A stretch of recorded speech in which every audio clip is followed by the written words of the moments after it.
Hello everyone, welcome to ई गुरुकुल ज्ञान। आज हम पढ़ेंगे भारत की खोज पाठ 1 अहमदनगर का किला। इस बुक में हम जानेंगे भारत की खोज। ये डिस्कवरी ऑफ इंडिया जो पुस्तक है, जो नेहरू जी के द्वारा लिखी गई है, उसी का हिंदी अनुवाद है, जिसका पहला पाठ है अहमदनगर का किला। तो हम पढ़ेंगे अपने आज के इस चैप्टर को।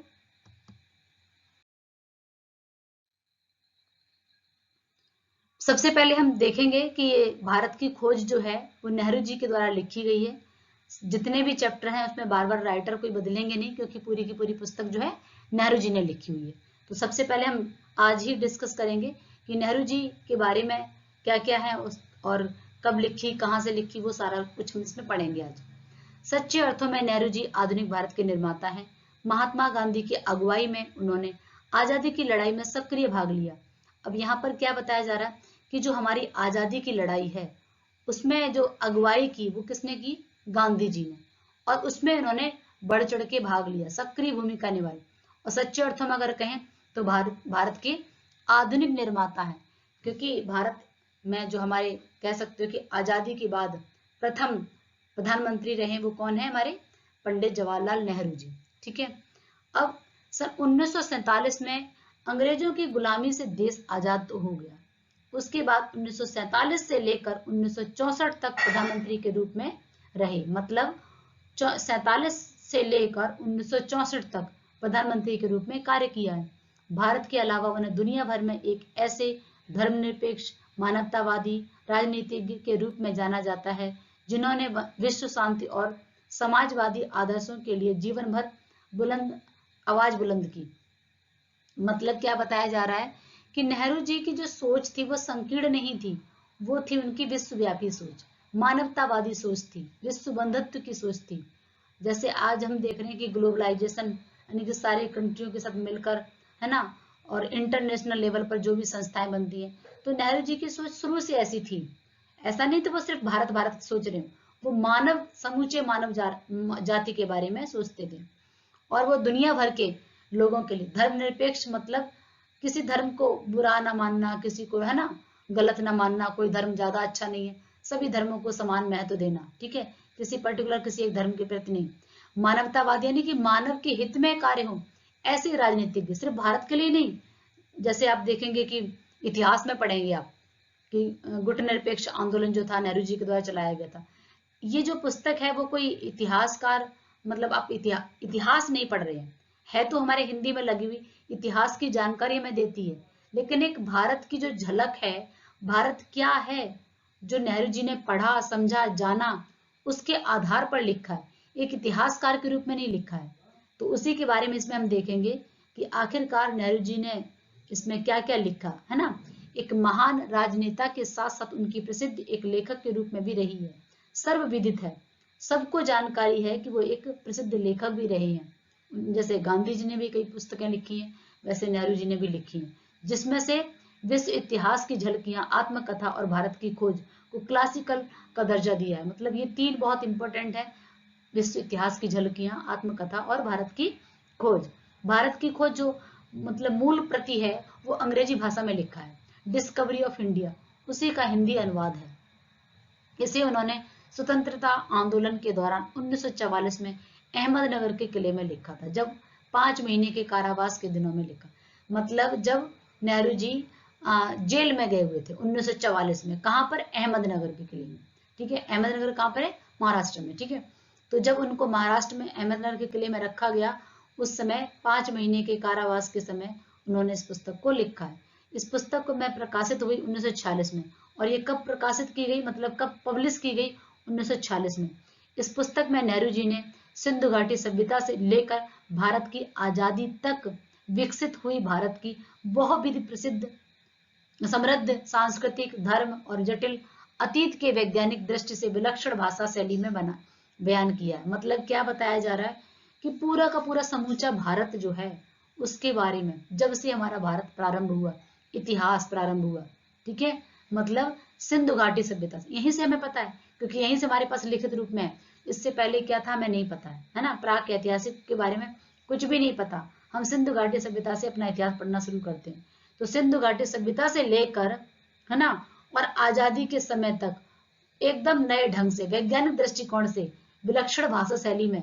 इसमें बच्चे बहुत ज्यादा परेशान हो जाते हैं कि मैम बहुत ज्यादा इसकी भाषा टफ है, बहुत कठिन है पुस्तक, और इसमें बहुत बोरी क्यों, क्योंकि पूरा का पूरा एक कह सकते हो ना कि इसमें पूरी भारत की जो इतिहास जो आप पढ़ते हैं ना 6 to 8 9 10 11 12, यहाँ पूरा एक साथ समरी के रूप में दे दिया गया।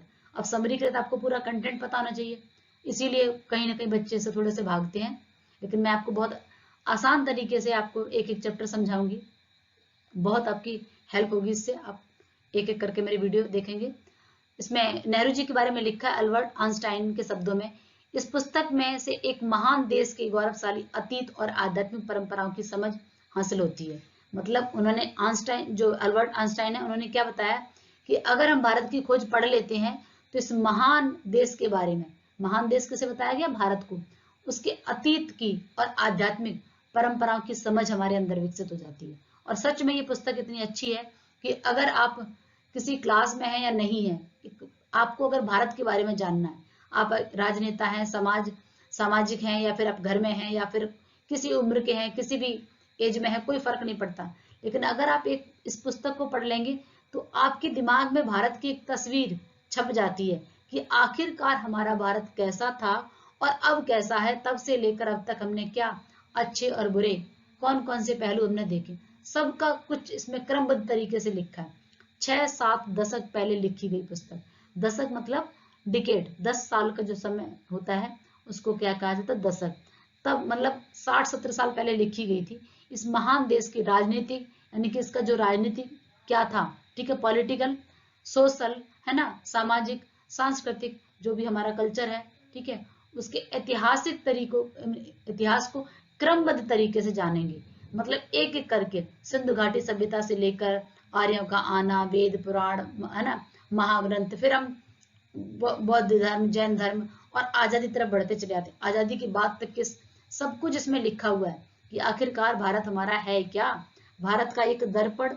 ये पुस्तक जो है भारत का एक दर्पण है। अगर आप देखेंगे तो, पढ़ेंगे ध्यान से, तो सब कुछ क्लियर हो जाता है, भारत की तस्वीर आपके सामने क्लियर हो जाती है। आज का हमारा जो चैप्टर है वो इस प्रकार है। आज हमारा पहला चैप्टर है, इसमें अहमदनगर का किला कब लिखा गया था, 13 अप्रैल 1944 में। यानी कि नेहरू जी ने जब इस पुस्तक को लिखना शुरू किया था तब डेट क्या थी, 13 अप्रैल 1944। यह मेरी 9वीं जेल यात्रा थी। हमें यहाँ आए 20 महीने से अधिक समय हो चुका था। जब हम यहाँ पहुंचे तो अंधियारे आकाश में झिलमिलाते दूज के चांद ने हमारा स्वागत किया। शुक्ल पक्ष शुरू हो चुका था। तब से हर बार जब नया चांद उगता तो जैसे मुझे याद दिला देता कि मेरे कारावास का 1 महीना और बीत गया। चांद मेरे बंदी जीवन का स्थायी सहचर रहा है। वही मुझे इस बात की याद दिलाता है कि अंधेरे के बाद उजाला होता है। यानी कि जो गांधी जी, नेहरू जी हैं, वो क्या कह रहे हैं कि इससे पहले मैं 8 बार जेल जा चुका। ये वाली जो आज पुस्तक लिख रहा हूँ तब मेरी 9वीं जेल यात्रा है, और हमें यहाँ आए 20 महीने से अधिक समय हो चुका था। मतलब जैसे आप देखते हो ना कि हमारे हिंदी महीना जो है और उसमें पक्ष होते हैं, शुक्ल पक्ष और कृष्ण पक्ष, अंधेरा पाक और उजाला पाक, इस तरीके से बोलते हैं। और गांव में लोग अभी भी तिथियों से हमारे त्योहार वगैरह, भारतीय संस्कृति, भारतीय कल्चर ही ऐसा है कि हम तिथियों से चलते हैं, ठीक है। शुक्ल पक्ष जो उजेला पाक है, उजाला वाला है, और जो कृष्ण पक्ष है अंधेरे पाक को बोलते हैं, ठीक है, पक्ष को बोलते हैं। 15 दिन का समय है, जैसे हम पखवाड़ा भी कहते हैं हिंदी में।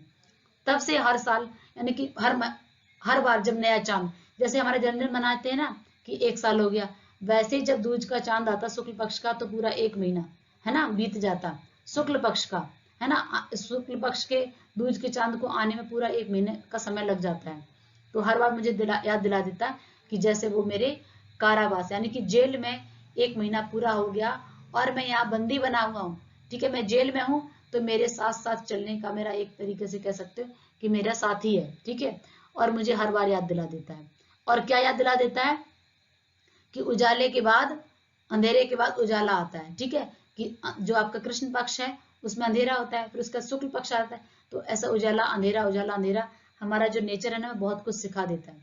अगर हम सूरज की बात करें, है ना, चांद की बात करें, हवाओं की बात करें, पेड़ की बात करें, नदी की बात करें, तो प्रकृति ने हमें बहुत कुछ दिया है। और हम बहुत कुछ सीख सकते हैं प्रकृति से। अब यहाँ पर दोबारा से नेहरू जी जब भारत के प्रधानमंत्री बन गए हैं, उसके बाद 1953 में जाते हैं, तो उसके बाद वो यहाँ पर एक बार विजिट पे जाते हैं, ऐसे इस तरीके से दिखाया गया। और नेहरू जी को जब उन्होंने ये पुस्तक लिखी है 1942 से 42 से लेकर 45 तक किस रूम में उनको रखा गया था, वो रूम दिखाया गया है। ठीक है, अब यहाँ पर हमारा जो चैप्टर है वो क्या है, अतीत का भार। दूसरी जेलों की तरह यहाँ अहमदनगर के किले में मैंने बागवानी करना शुरू कर दी। मैं रोज कई घंटे तपती धूप में भी फूलों की क्यारियां बनाने में बिताने लगा। मतलब जैसे हम सबको पता है कि जेल में कोई ऐसे नहीं काम कराया जाता है, तो नेहरू जी उस समय भी अंग्रेज काम कराते थे, तो नेहरू जी को भी काम करना पड़ता, पर उनको बागवानी करना यानी कि फूल लगाना, मिट्टी क्यारी बनाना बहुत अच्छा लगता था। तो कई कई घंटे तक वो तपती धूप में फूलों की क्यारियां बनाया करते थे। मिट्टी बहुत खराब थी, पथरीली और पुराने मलबे के बचे हुए अवशेष से भरी पड़ी थी। जैसे आप देखते हो ना कि अगर अच्छी मिट्टी है तो वहां आसानी से पौधे उग जाते हैं, लेकिन जहाँ पथरीली है, बंजर भूमि है ना, बहुत हार्ड मिट्टी है, वहां पर पौधे उगाना बहुत मुश्किल है और फावड़ा चलाने में भी बहुत तकलीफ होती है।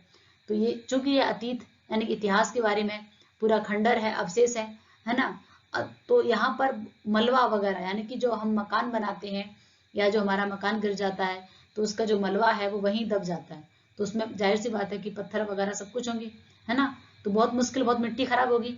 तो बताया गया चूंकि यह इतिहास स्थल है, इसलिए अतीत में इसने कई युद्ध और महा राजमहलों में दुर्विसंधियां देखी हैं। यहाँ का इतिहास बहुत पुराना नहीं है, घटनाओं की दृष्टि से इसके कोई विशेष अहमियत भी नहीं है। मतलब हमारा भारत अगर इतिहास में देखें तो बहुत सारे युद्ध हुए हैं, है ना, बहुत सारे राजमहलों पर अटैक हुए हैं, कुछ है ना राजाओं ने आकर आक्रमण कर दिए, दूसरे राजाओं ने आकर, कुछ विदेशियों ने आकर, तो हर समय युद्ध का माहौल रहा है राजा लोगों के साथ में। तो पर बहुत ज्यादा ऐसा कुछ विशेष नहीं है यहाँ पर, लेकिन फिर भी एक घटना याद है जो आज भी याद की जाती है। यह घटना है चांद बीबी नाम की एक सुंदर महिला के साहस की कहानी, जिसने इस किले की रक्षा के लिए अकबर की शाही सेना के विरुद्ध हाथ में तलवार उठाकर अपनी सेना का नेतृत्व किया और अंत में उसकी हत्या उसके अपने ही एक आदमी के हाथों हुई। ठीक है, जैसा कि हम देखते हैं झांसी की रानी, है ना, उसी प्रकार से चांद बीबी, रजिया सुल्तान, ऐसे बहुत सारी साहसिक महिलाएं जो रही हैं, उसी में एक नाम आता है चांद बीबी का। तो चांद बीबी यानी कि जब अकबर अपनी साम्राज्य विस्तार कर रहे थे उस समय अकबर की सेना ने अहमदनगर के किले पर आक्रमण कर दिया, मतलब उसको हथियाना चाहा, तो यहाँ पर उन्होंने तलवार लेकर अपनी जो सेना थी उसका नेतृत्व किया, लेकिन इनके अपने ही आदमी ने इसको क्या किया, मतलब इनको मार दिया। खुदाई के दौरान हमें जमीन की सतह के बहुत नीचे दबे हुए प्राचीन दीवारों के हिस्से और कुछ गुंबदें और इमारतों के ऊपरी हिस्से मिले।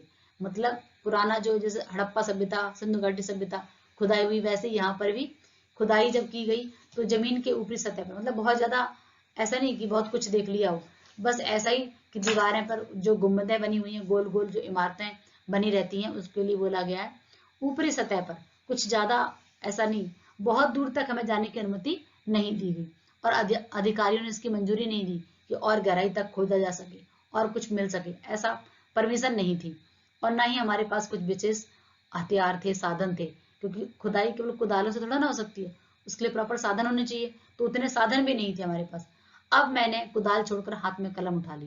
भाई जितना खोदने को दिया गया था, जितना उतनी खुदाई तो हो चुकी थी, अब क्या करते, तो उन्होंने कलम उठा ली, मतलब लिखना प्रारंभ कर दिया। पर जब तक आजाद नहीं हो जाता और कर्म के माध्यम से वर्तमान को अपने अनुभव का हिस्सा नहीं, मतलब कह रहे कि क्योंकि उस समय गुलाम थे, तो कह रहे जब तक मैं आजाद नहीं हो जाता तब तक मैं ऐसे कर्म करता रहूंगा कि मध्य से वर्तमान तक, है ना, जो मध्यकाल चल रहा था कि उससे लेकर यानी कि मध्य भारत से वर्तमान भारत तक बना लेता, मैं उसके बारे में नहीं लिख सकता। यानी कि हम कैसे लिख सकते हैं भाई, पता ही नहीं है वर्तमान में क्या होने वाला, फ्यूचर में क्या होने वाला है। ना ही मैं पैगंबर की भूमिका अख्तियार कर मैं फिलहाल भविष्य के बारे में लिख सकता हूँ, और ना ही मुझे पता है कि फ्यूचर में क्या, भाई कोई पैगंबर मोहम्मद साहब, कोई भगवान, कोई ईश्वर आकाशवाणी कर दूं, ऐसा भी कुछ नहीं है। बचा रहता है अतीत केवल हमारे पास क्या वर्तमान में क्या ये भी नहीं मुझे पता, और आगे क्या होने वाला भविष्य में ये भी मुझे नहीं पता। लेकिन अतीत तो बीत चुका है ना, उसके बारे में तो इन्होंने पढ़ लिया था, देख लिया था जाकर, सब कुछ तरीके से इन्हें पता था। तो कह रहे हैं कि अतीत बच गया केवल, पर मैं उसके बारे में भी इतिहासकार या विद्वान की तरह विद्वतापूर्व शैली में नहीं लिख सकता। मैं अब पहले की ही तरह अपने आज के विचार और क्रियाकलापों के साथ संबंध स्थापित करके ही उसके बारे में कुछ लिख सकता हूँ। क्या बताया गया कि ना ही मैं बहुत बड़ा इतिहासकार हूँ, कि मैं बहुत विद्वान हूँ इतिहास का, है ना, तो विद्वतापूर्ण शैली में लिख सकूं। मैं तो एक आम इंसान की तरह, जो मुझे नॉलेज है, जिसकी मुझे जानकारी है, जो क्रियाकलाप हो रहे हैं, उससे आज के साथ संबंध अतीत का जोड़कर मैं लिख सकता हूँ। गेटे ने एक बार कहा था कि इस तरीके का इतिहास लेखन अतीत के भारी बोझ से एक सीमा तक राहत दिला सकता है। मतलब अतीत में क्या क्या हुआ, कौन कौन सी कल्चर, कौन कौन सभ्यता, कैसे लोग रहते थे, कहाँ से कौन आया, ये सब कुछ में पता नहीं, दबाव है। लेकिन जब इस तरीके के इतिहास, गेटे एक बहुत बड़े इतिहासकार है, तो उन्होंने, भाई नेहरू जी तो इतने बड़े इतिहासकार नहीं थे, तो उन्होंने इस बारे में लिखा कि अगर कुछ इस तरीके का लिख दिया जाता है जैसे भारत की खोज है, तो एक हद तक ये कह सकते हैं कि अतीत का एक बोझ जो है थोड़ा कम हो गया। ठीक है, थोड़ी राहत दिलाता है, पर पूरा अतीत नहीं समझ में आ सकता है इससे, उसके लिए तो प्रॉपर इतिहास पढ़ना पड़ेगा ना। मैं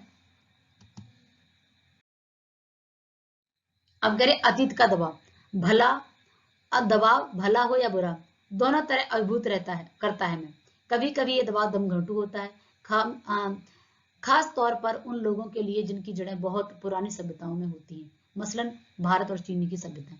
अब क्या बताया जा रहा है, दबाव मतलब प्रेशर, चाहे वो अच्छा हो या बुरा, दोनों तरीके से अभिभूत मतलब हमें प्रभावित करता है, इफेक्ट डालता है। कभी कभी ये दम घोटू हो जाता है, जैसे देखो ना अंडर प्रेशर, कई बार लोग कहते हैं मुझे तो दम घुट रहा है, तो वही है कि कई बार इतना ज्यादा दबाव बढ़ जाता है तो ऐसा लगता है कि मानो हमारा दम घुट रहा हो। अगर ये ज्यादातर किस स्थिति में होता है, जिनकी जड़ें बहुत पुरानी हैं, मतलब जो पुरानी चीज को छोड़ ही नहीं पा रहे, नई चीज को अडेप्ट नहीं कर पा रहे, तो दोनों के बीच में वो एकदम कह सकते हैं कि उनका दम घुटता है। अगर आमतौर पर मसला मतलब आमतौर पर देखा जाए तो भारत और चाइना की सभ्यता कुछ इसी प्रकार की है। जिस प्रकार भारत का पुराना इतिहास है, वैसे ही चाइना का भी पुराना अपना इतिहास है। आखिर मेरी विरासत क्या है, अब नेहरू जी करें भारत के बारे में, ये भारत के लिए क्वेश्चन है। ठीक है, आखिर मेरी विरासत क्या है, मैं किन बातों का उत्तराधिकारी हूँ, क्या उन सबका जिसे मानवता ने दसियों हजारों सालों के दौरान हासिल किया है। मतलब मैं कौन हूँ, है ना, किसका उत्तराधिकारी हूँ, मानवता ने जो, यानी कि हमारे मानव वर्तमान भारत के लिए बोला गया, कोई 6-7 हजार साल पहले हमने इतिहास लिखना शुरू करा है, तो वही मानते हैं। तो वही कहा गया कि उस मानव ने जिसने 10,000 साल पहले कोई हासिल किया है, कि हमारा इतिहास कहाँ से प्रारंभ हुआ, आखिरकार भारत की जो पुरानी जड़ें हैं वो कहाँ से हैं, उसकी विजयों के उल्लास, और बहुत सारी विजय हमने विजय प्राप्त की है, और बहुत सारी पराजयों के दुख भी है हमारे सामने, बहुत सारे विदेशी आए, आक्रमणकारी आए, है ना। तो अच्छा और बुरा, मानव के उन हैरत अंगेज साहसिक कार्यों का जिनकी शुरुआत युगों पहले हुई थी, या फिर मानव जिन बहुत ही हैरान कर देने वाले, आश्चर्यचकित कर देने वाले जो कार्य किए थे युगों पहले, बहुत साल पहले, उनके बारे में, या जो अब भी जारी है। पहले अगर देखते हैं तो भारत ने क्या कुछ नहीं किया, है ना। और अगर वर्तमान में देखें तो दशरथ मारी जैसे लोगों ने अकेले पूरा का पूरा पर्वत काट दिया, तो आज भी आश्चर्यचकित कर देने वाले अरुणिमा सिन्हा हिमालय पर्वत चढ़ जाती हैं। तो ये सारी चीजें आज भी भारत हमारा आश्चर्यचकित कर देने वाला है, और उसमें हमें ये सारी बातें हमें आकर्षित करती हैं। मैं इन सब का वारिस हूँ, मतलब किसके लिए, भारत के बोला गया कि भारत ने बहुत कुछ किया है, भारत के पास अतीत में इतना कुछ है, उसमें विजय भी है, उसमें पराजय भी है, उसने 10,000 साल से लगभग उसको विरासत के रूप में समेट के रखा हुआ है, और उसमें इतने हैरत अंगेज कारनामे किए हैं युगों पहले और अभी भी कर रहा है।